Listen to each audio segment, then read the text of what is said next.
Tabitha Brown said, get a job. Listen to this. You done got yourself in some mess, and it's time for you to get a job. You hear me? You just gonna need to get a job for a little while. Okay, it don't mean your ideas ain't good. Okay, it don't mean that maybe one day you could be a good entrepreneur. But you have proven to yourself and everybody else that you owe money to, okay, that it ain't working right now. Okay, it ain't worked for a while. It actually has never worked yet. Doesn't mean it won't ever work. But right now, you need to go to work. You're gonna need to get a job. Okay, so let's talk about it. Especially if you want to start a medical billing business. Is getting a 9-to-5 job or keeping your current 9-to-5 job a setback, or is it a strategy? Because if you're thinking that having a 9-to-5 job means you're a failure as an entrepreneur, then this video is for you. It may change the way you see your entire business journey, and I'm going to give you a game plan that you can use throughout your business journey. So let me summarize the video that you just watched. It wasn't in its entirety, but the gist of it, at least what I got from it, was that if you're an entrepreneur and you're trying to pursue your dreams and it's not getting off the ground, and you are borrowing money, you're behind in expenses or your bills, you're just trying to hold on to this dream that you have. You also have a lot of ideas, but you're not executing it because you're not making money off of these ideas that you're having. Then maybe it might be time for you to get a job. Also, from what I got from it was that she wasn't discouraging you. Tabitha Brown wasn't saying you haven't done it yet, that you won't do it, that you don't deserve to be an entrepreneur.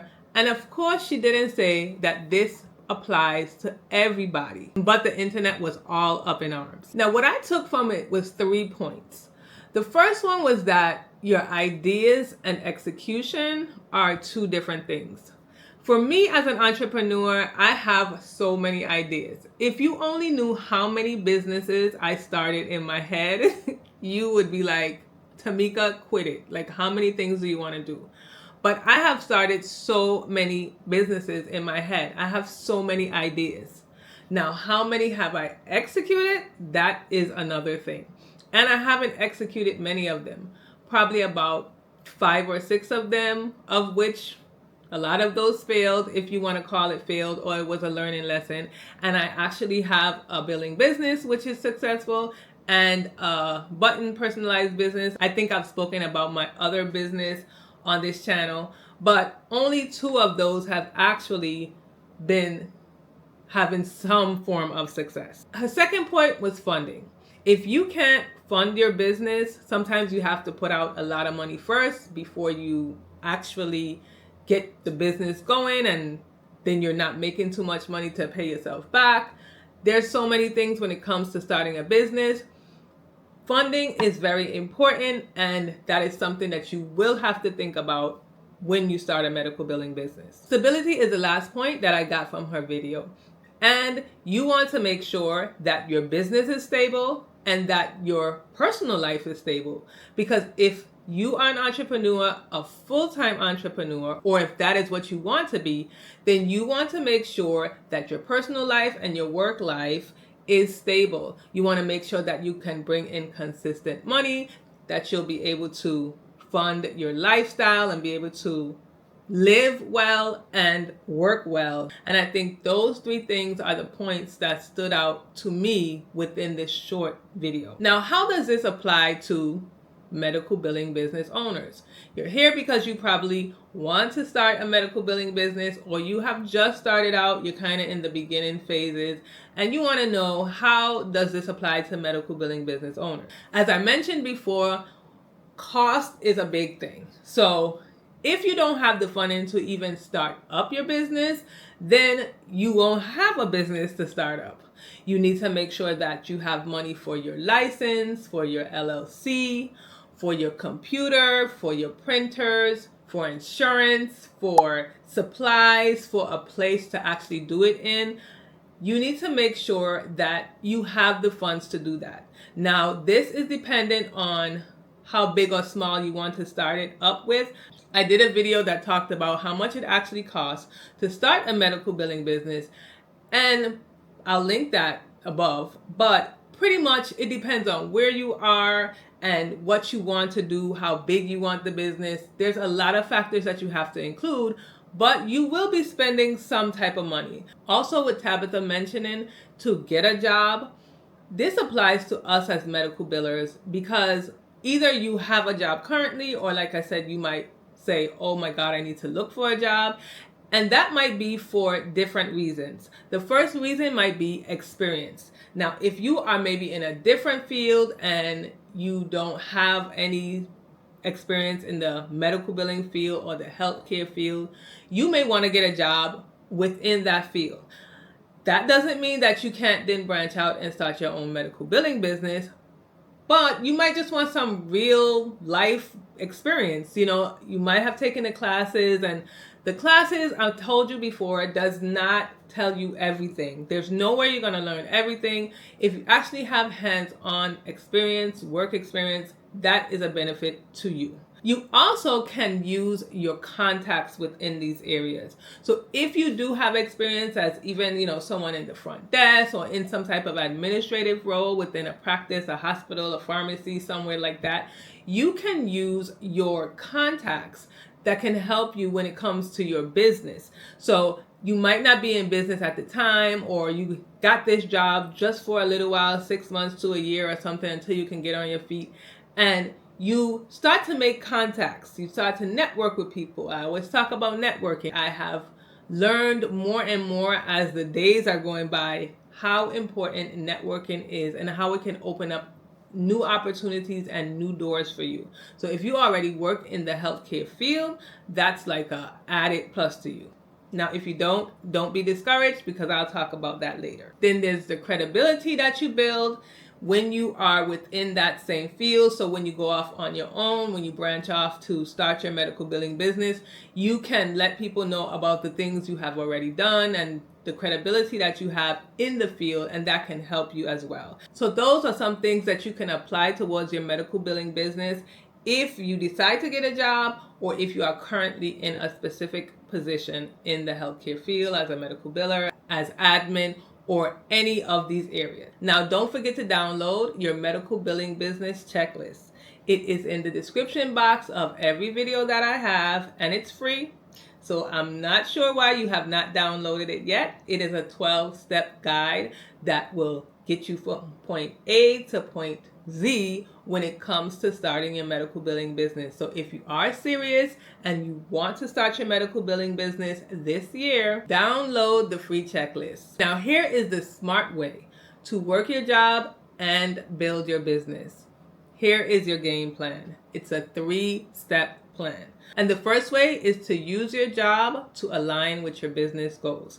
If you don't have experience in the healthcare field or as a medical biller, you still can use your job to align with your goals. There are certain skills and experiences that you collect and you gather working at a particular job that you can take with you. You just have to be open-minded and try to see where you can fit in certain stuff. So of course, if you're a medical biller, you can use what you know as the medical biller and then carry that with you in your business. But let's say you work at the front desk, and so you don't do any of the, necessarily the duties of a biller. But you can use your skills and your experience. Now, you deal with patients, I'm assuming, because you're at the front desk. The patients usually see you. So you can use those skills in the front. Customer service, you can use your data entry. You can use your knowledge of insurances. You can use so many different things, even though you're not in the billing position. Also, if you're not even in healthcare at all, let's say you are a cashier, you also have customer service skills in being a cashier. You also may have some type of data entry, counting of money.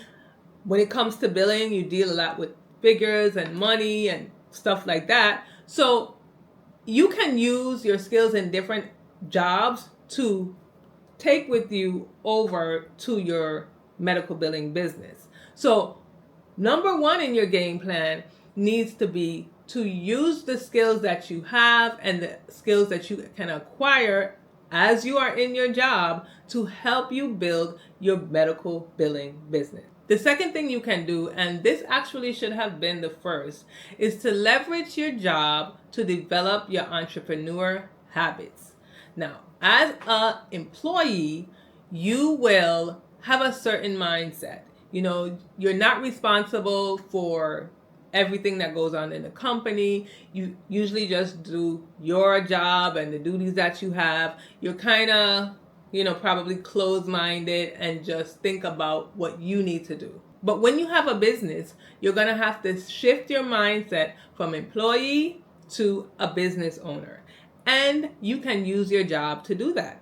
So while you are at your job, even if you are, someone that you feel doesn't have a big position in the company, you can still show initiative, learn new skills, think outside of the box. Don't always think about it just being a job. See what it is that you can help benefit to the job and what you can get from the job to bring over to your medical billing business. Again, you will be the owner, the one who's doing everything, and you need to learn how to be disciplined and how to change your mindset. You're not going to be only thinking about, oh, I just need a paycheck for me. You might have employees in your business and you have to think about them.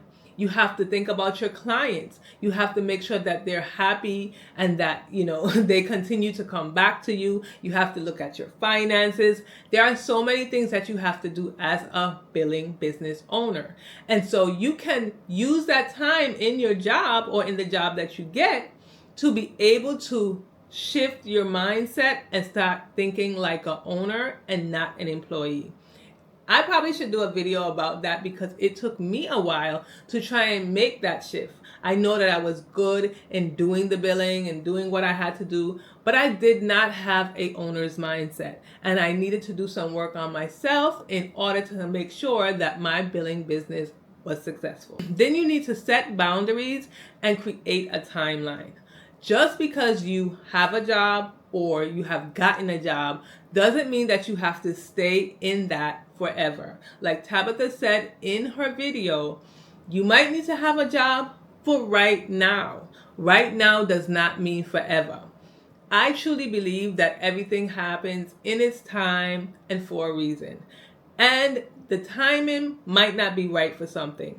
That doesn't mean that you're not supposed to have it or it's not going to ever go right. It just means that it's not the right time. So if you decide that you're going to get a job or if you're in a job right now, just set boundaries for yourself and set a time frame. I'm only going to be at this job for this amount of time. I'm going to set boundaries and make sure I work a specific way so that I can achieve a certain thing by a certain time. So you need to be able to set those boundaries and that time frame so that you can make sure that you start your medical billing business when you need to. Now, I wanted to put my 2 cents in this because I feel like she was kind of talking to me, not to tell me to get a job, but to understand that getting a job or having a job while you're billing your business doesn't mean that you failed, doesn't mean that it's not going to work. And actually, if you join my membership on my channel, then I will give you the story about what's going on now because things will be changing.